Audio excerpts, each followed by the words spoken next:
Hello, good morning, afternoon, evening, whatever time you're watching this. Welcome back to Bruce's channel. Today, I'm going to make another tutorial from Blender to Fusion 360. Why I'm doing this, I'm not saying Blender is bad. It's actually Blender is very great to do a lot of things, but sometimes I'm thinking hard surface modeling is still best doing in CAD software instead of Blender. If you do sculpting, you can do Blender or ZBrush, right? They always got competitive, but Blender is free, so best is a free thing. But I like to use Fusion 360 because it's a lot faster. Example from this designer.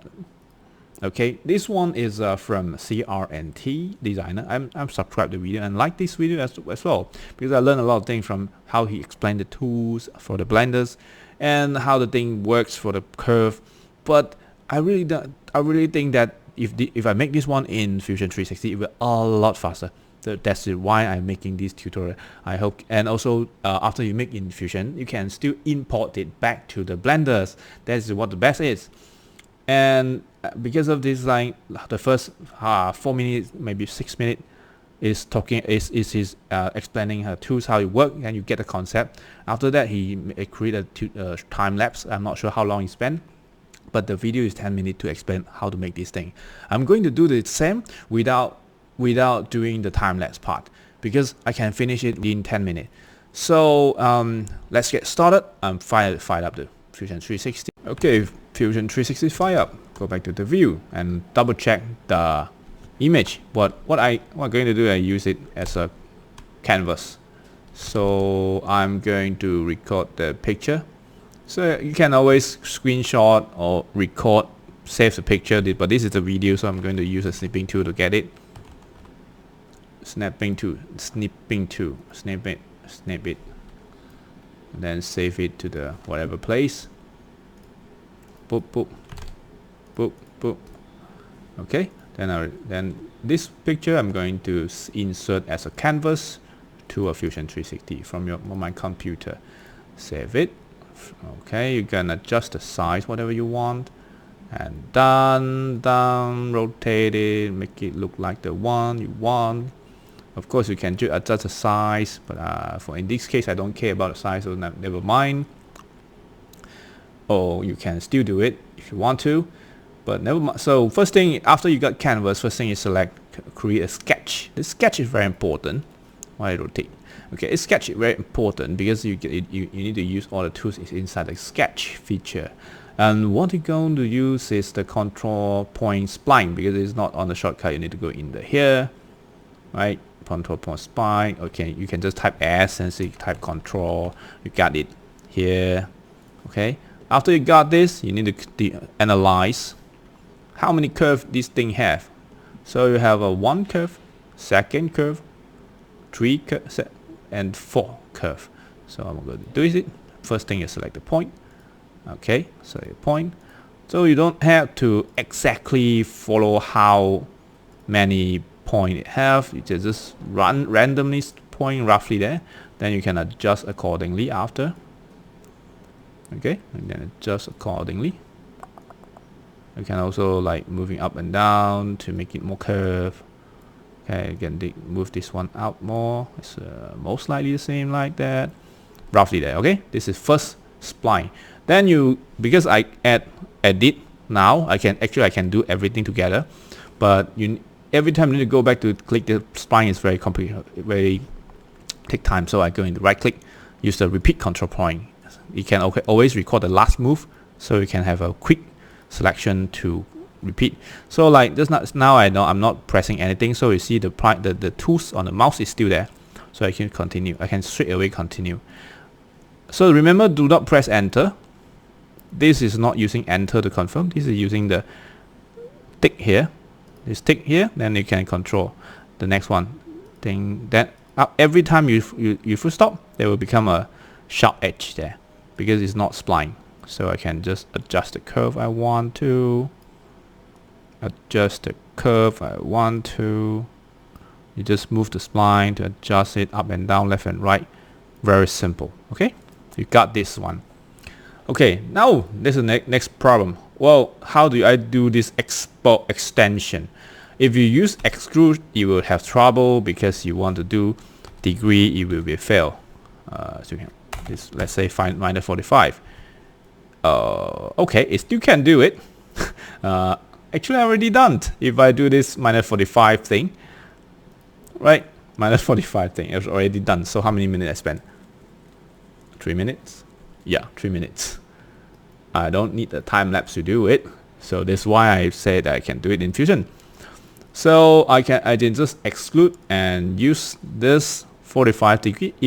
If I use this control point spline, do not use this is the warning part. People will misunderstand, because if they're using this one fit point spline, you can easily create a shape. Let's say I want to create a shape, and then connect here. I want to do this exclude. Let's say I put minus. Sorry again. Because I do it again. Make another coin. Okay. Then I use the exclude, which means E exclude. Then let's say 2 millimeters, and then I select the degree minus 45. You still can work it, but sometimes it will have trouble because like all these joint connected, it will fail. So I would rather select the control point. Sorry, I forgot the tool's name. What is the tool's name again? This is called control point spline, not the fit point spline. Even though this one works, most of the time they have error because of all these dots.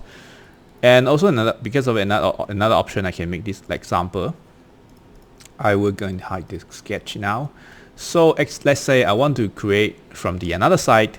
I can another method to do it is using sketch from another side. It will take, and then I press P for project, and then project all this thing here. Right, I project the whole piece. Done. And then I using this one called offset. I can offset them, like say this 1 millimeters, and then you can select this line and move it up. So you have let's say I get to the same 2 millimeters, and now I have two sketch and in 3D environment. So one thing fun is you can use the loop tools. I loop the bottom to the top, and then you got something even awesome. So you have so many methods to do one thing, and I use 3 minutes to do two. So okay, what about the per in the middles? Let's say I can do the spare, and then do 5 millimeters. Do it here. Move it. Watch out the direction of moving, and then move to the left. Maybe my one is too big. It's okay. I can always go back to adjust it. I can go back from the history, bottom left, and adjust it. Maybe I put 3 millimeters. Yeah, I look better. Or I use 4. Okay, 4 is better. And then I can go to adjust the movement, and then here go down. Okay. Now I'm going to make another curve inside here. You need to see like embedded, not like just stick on top, right? So good thing is I can use the combine tools and combine this one. I want to do cut tools and keep the tools, because I don't want to remove the ball. If you don't click this keep tools, the ball will be removed. So now I became 3 body, 1 body, 2 body. This is the second one. It doesn't matter, I remove it to confuse me. Okay, this is the second body. I hide the second body, you will see that it becomes a hole. Because the back just now too thick, so maybe there's a problem. So I'm going to go here, move it back a little bit, maybe just 1. Oops, no. Move it back. Okay. Then I finish sketch. You will see that. Okay, open now. So now I can use another tool called fillet. Fillet, and select another side of the ring. Fillet it. Let's say 0.2, 0.5, and 0.2. Yeah, 0.2. Then I show back the ball, and you see that, oh, that really put inside. Okay, and then I can join them back, become one piece. Then this time using join feature, and then remove the keep tools, so I don't need the tools, then become one body. After you got this, in case you want to add the ball as a second body, you don't need to join this. So after I do this, I can just export save as mesh. But before save as mesh, you can see the mesh, how it look like. This is low poly mesh. You can put even lower by just manual adjust it. Refine output, yo, and you select the surface thing.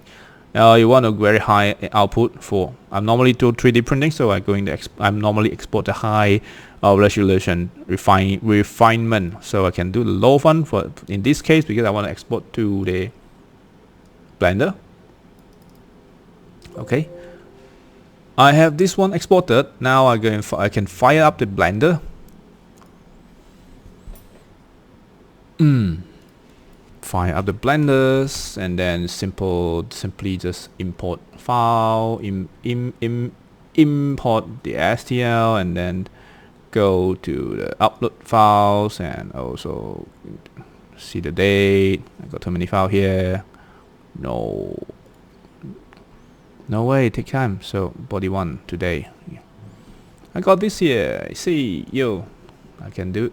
So this is how, and you can just adjust the mesh whatever you want. So this it. So this is the tutorial I made. I hope this is helpful for most of the people. Can save time, save life. Time is money, time is your life. That's the only result we have. I hope that everything I do can save your time. Give me a thumb up or subscribe if you want to see more like this. Tell me what kind of thing you want to see me 3D print it out, whatever thing, let me know. Thank you and see you next time. Bye.